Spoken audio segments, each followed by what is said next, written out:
You're listening to Turi Writer's She Said What podcast. I'm Turi, along with Marcy Persky.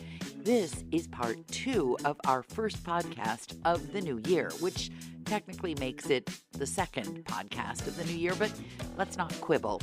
No, let's quibble. Let's spend this podcast, in part, reviewing the marital spats that seem to run on repeat. Also, if you wanted to leave the house wearing an evening gown that looked like a traffic cone, would anybody try to stop you?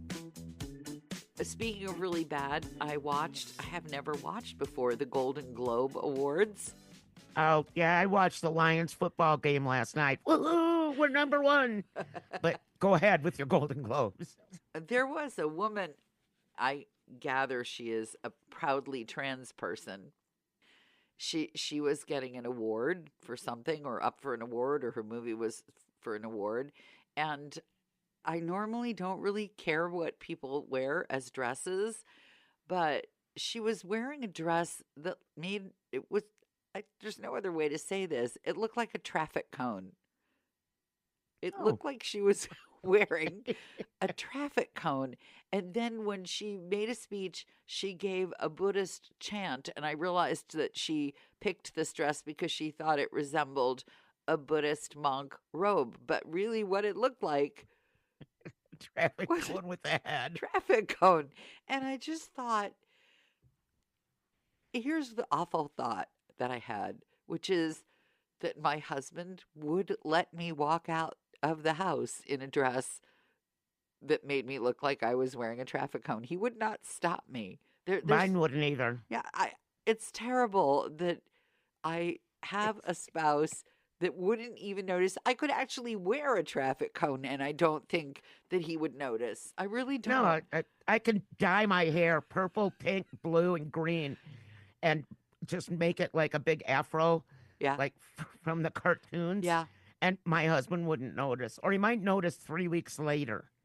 He'll look right at me and not notice. So here's what I want to know. The people, usually women, who complain that their husbands notice everything if they gain 2 pounds, these husbands, these very picky husbands, are they better or worse than the husbands who would let you walk out of the house to a big televised awards ceremony wearing a traffic cone? I don't know what's worse. Right. The latest thing with Frankie is the other day I wore a pair of tennis shoes, Turi, that I bought on Melrose Street when I visited you in Los Angeles. Oh, man. And so do you know how old that is? Very. Yes, very, very. And Frankie looks at him and goes, "Are those new?" Well, to be fair, knowing the way you rotate sneakers, it could be that they've been sitting in the back of a closet for the last 30 years.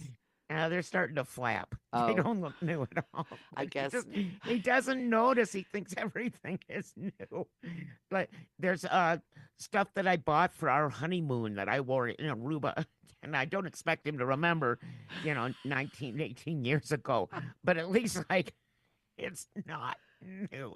If it's got a stain on the front of it, it's not new. If it looks like I ate spaghetti 2 days ago, it's not new. That's all I have to say. I think that's a good rule of thumb. Yeah. If there's spaghetti stains, not new. Although I have been known to buy things in thrift stores on the idea that I can clean them up. So, but it's not new anyway. Oh, goodness. Yeah, well, nothing works for spaghetti. Whether I'm eating it or making it, I'm always wearing it. So it turns into tie-dye is what it does. On a separate note, Yes. I have to ask you, I realized that this evening I had another one of the world's stupidest fights with the spousal unit. Oh, no. And I've started listing. It was not a big fight. It was like a little argument. But I mentally just sat down here and wrote the stupid things that we routinely fight over. And I just without even trying, I came up with the thermostat. And for a while, I really was on his case one phone ago because he had the most obnoxious ringtone on his phone and he wouldn't change it. And it was really awful. It used to rocket me out of my chair. It was loud and obnoxious. And I practically begged him to change the ringtone, and just for spite, he didn't. So that was a regular ongoing fight. So the thermostat, the ringtone, and tonight I added one to the list of really stupid fights. We had a fight because I didn't want to talk about soup anymore. Okay. What were you Well, I okay. don't really want to ask, but I brought I brought soup to the house of the person who was recently bereaved. And okay. a couple of days went by and I realized that it was a big mason jar of soup that no one was going to eat it. Nobody liked that kind of soup. No one was going to eat it, and it would and my friend has keeps a very tidy refrigerator. Things get thrown out of there really fast. And I thought, the heck with it. I'm not going to watch my soup get thrown out. So I took the bag home with me this evening so I could record and have some soup before I recorded. And I came in the door and I explained to the spousal unit that I was going to have this soup. And I got a whole list of every time since I'd been gone that he had eaten the soup and that the rest of it had been put in the freezer. And I said, okay, that's fine. I made extra.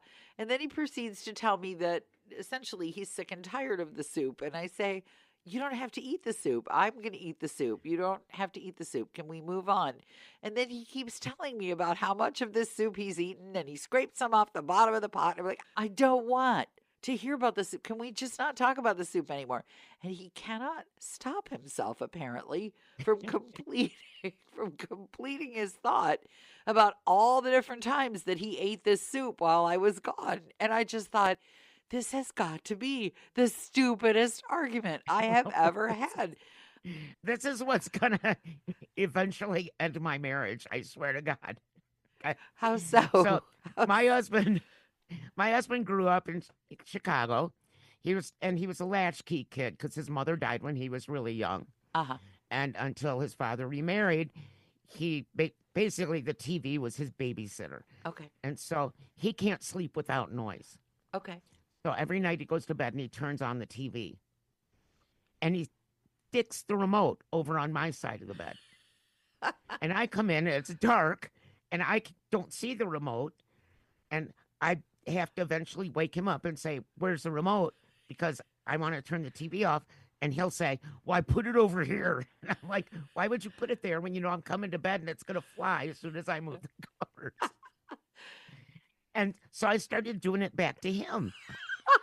I went to bed before him. I would turn on the TV. Did you And go to bed early on purpose just so you could put the remote on his side of the yeah, bed? well, yeah, sometimes because it's so annoying. And I put my little sleep mask on because I can't sleep with light. He can't sleep without. He can't sleep once he's sleeping. If like a dog licks itself, he wakes up. And with me, it's the light from the TV, so I can go to sleep hearing the noise, and I'll just stick the remote over on his pillow, Endless face mask on. and he won't see it. Right. And then he has to go, "Where's the remote?" And I say, "Well, I put it on your side." And we do this like every night of the week. And the other day I said, this is the dumbest repetitive argument that we have about where's the remote. And we both like the TV, but I think we like annoying each other better with the remote. We actually Could, like could I offer you some soup? You can offer me a flashlight maybe so I can find the remote before I get in bed. You could have some soup with that remote. Is the soup green? No. No, I don't eat green soup. No, it's not. It's a beef and barley soup. It's a Oh, I perfectly like beef and barley. normal soup. Yeah, you would hate this because it also has mushrooms. I didn't Oh, I mention would that. definitely hate it. Yeah. Does it have mustard too? No, Let's no go. Let's mustard. run the gamut of everything I would hate in that soup. No. But Mushrooms, you mustard, you cauliflower. could pick out the mushrooms and just have the beef and barley. Yeah, Okay. we went to a Chinese restaurant the other day, and it took me like 45 minutes to pick out all the peas and carrots for my fried rice. Wait a It's so minute. annoying. Why do you even have fried rice when mostly what they put in it is peas and carrots? But when I was a kid, there weren't any peas and carrots in fried rice. It was like chicken and rice and some egg and some onion, and it was delicious. No, And now they fill no, it with peas and no. carrots. They always And put it peas takes and me forever carrots. to pull them out. No, And I want to shoot them across the room at people. I don't eat that stuff, but I have seen it on other people's plates, and it always has peas and Yeah. carrots. Always had it. Yeah. Always. Your parents probably just took you to some weird restaurant that wasn't like any other Chinese restaurant. I don't even want to think about it now. It was Sorry. probably some My freakish house cult. full of animals. Probably ate things that weren't even chicken that they told you were chicken. And Oh, I didn't give the name of the restaurant. Here, let me tell everyone. And probably to get dressed up, you wore a cute little play dress that looked just like a traffic cone. It looked just like my sister. I was going through pictures the other day looking. My mom was big on plaids, big on matching plaids. Everyone Yes. was in the 70s, 60s. 60s. Yeah. Yeah, if you stared at them too long, you wouldn't be able to see the peas and I carrots. think people in your just had Chinese face. Catholic school envy all over the place. That was what that was. That's who started the whole plaid thing in America, I think. The prep school girls and the Catholic school girls with plaid. I don't know. I don't never. I don't I like could ask. plaid. I could ask my husband, who grew up in Catholic schools. I have never been a plaid person, skinny or not skinny. Plaid on me just looks like a graph of pounds per square inch, so I do not wear it. I'm wearing squares, but not plaid. It's my Detroit Lions winning shirt. I had to change in the middle of the game because they weren't doing so well. And then they ended up winning really big because I ran and changed my clothes.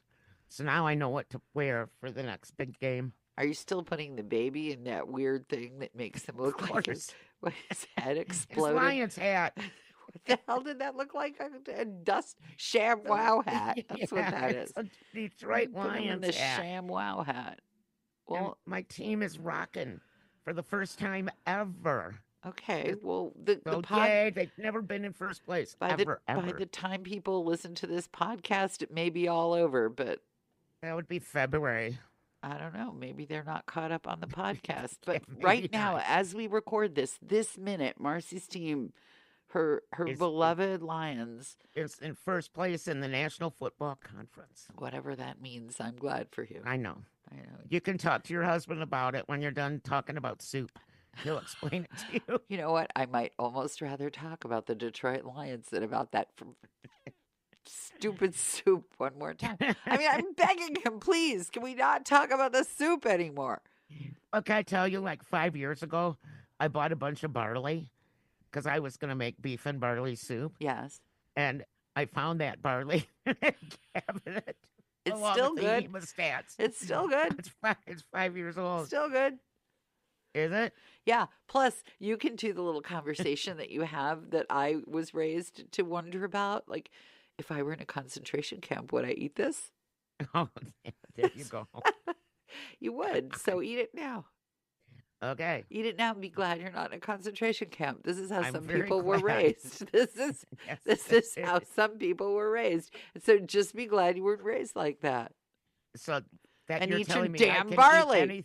I can eat everything that's in my kitchen, even the ones that say used by 2021, Oh, that's a big lie. 2020, Well, it depends. Is it cheese?